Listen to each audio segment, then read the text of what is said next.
एक खऱ्या अर्थानं आपल्या सगळ्यांना सुरक्षिततेची अत्यंत आवश्यकता आहे आणि या दृष्टिकोनातून आपण सारेजण ज्यावेळी प्रवास करतो त्यावेळी आपल्या डोक्यावर हेल्मेट असलंच पाहिजे, जे आपल्या डोक्याचं रक्षण केलं. असं म्हणतात की पंतप्रधान जो असतो, प्रधानमंत्री जो आहे, तो आपला मेंदू आहे. हा मेंदू आपण संरक्षित ठेवला पाहिजे आणि त्या दृष्टिकोनातून आपल्या साऱ्यांचं एक प्रबोधन करण्यासाठी रस्ता सुरक्षा अभियान, मॅडम मागाशी म्हणाल्या, कांबळे मॅडम, की हा एका दिवसाचा पूर्वीचा कार्यक्रम होता, त्याच्यानंतर सप्ताह होता आणि आता महिनाभर हा कार्यक्रम आयोजित केलेला आहे.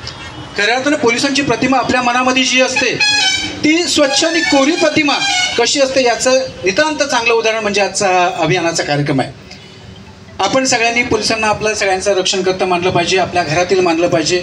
तेही आपलीसारखीच माणसं आहेत, ते आपल्याला मदत करायला नेहमीच तयार असतात, परंतु आपल्या मनामध्ये त्यांच्याबद्दल भीती असते आणि म्हणूनच की काय आपण पोलिसांकडे जायला थोडंसं घाबरत असतो, पोलिसांची पायरी आपण चढत नाही.